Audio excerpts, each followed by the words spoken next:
Hello guys, কেমন আছো সবাই? আশা করছি তোমরা সবাই ভালো আছো। আমিও ভালো আছি। আমি ডোনা, রাজস্থান থেকে। আচ্ছা, তোমরা আমাকে বলো তো, মন ভালো রাখার জন্য কি করা যায়? তার কোনো উপায় আছে কি? কিন্তু দেখো, আমাদের মন খারাপের জন্য একটা কারণই কিন্তু যথেষ্ট। অহেতুক কিছু চিন্তা ভাবনা আমাদের সব সময় ভাবিয়ে তোলে, মনকে ভারাক্রান্ত করে। কিভাবে মনকে ভালো রাখা যায় তা কিন্তু আমাদের এই জগতে কারোর কাছে সঠিক কোনো ব্যাখ্যা নেই। কিন্তু আমি জানি আমার যে মনটা আমার কাছে ঘরের মতো, মানে মনটাই আমার ঘর, আর সেই ঘরের মালিক কিন্তু আমি নিজেই। আচ্ছা, আমি যখন মালিক, তাহলে এই ঘরটাকে ভালো রাখার দায়িত্ব কিন্তু সম্পূর্ণ আমার।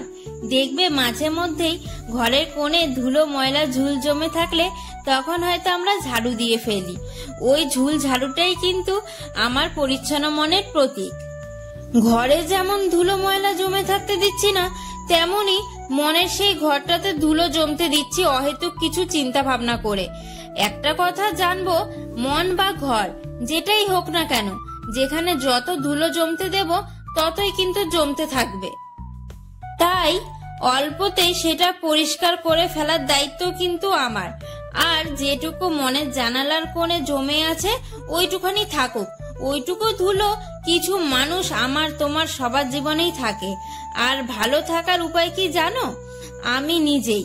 সেই সমস্ত গুণ আমার মধ্যে রয়েছে, একবার ব্যবহার করে দেখি না, দেখবো যে আমি নিজেই ভালো থাকবো।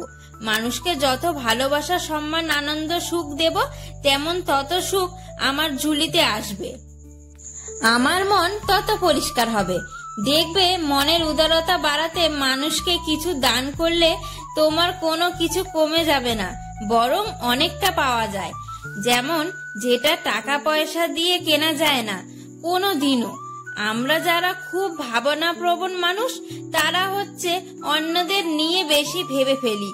একটা কথা সবসময় মনে রাখবো, আগে তুমি তোমার কাছের মানুষগুলোর কথা ভাবো, তারপরে আমাদের উচিত অন্যের পাশে থাকা।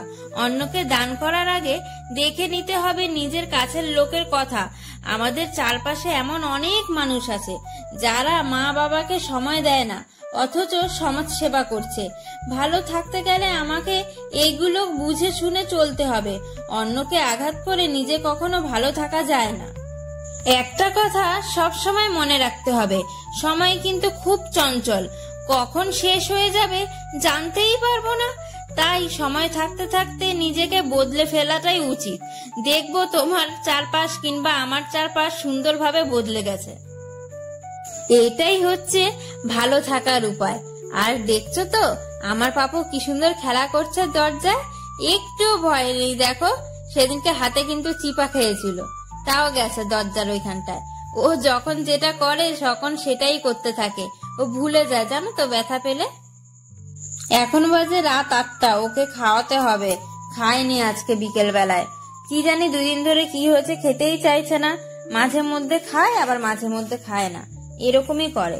যখন খেলা থাকে তখন আর খেতে যায় না। আজকে তো আমার বাবির খুব মজা, ওই যে ওর কাকাই এসছে এবারে নিতে, এবারে দেখবে কান্না করবে। ওর কাকাইকে দেখে খুব ভয় পায়। দেখো এবারে চলে আসবে এইদিকে, ওই রকমই করে।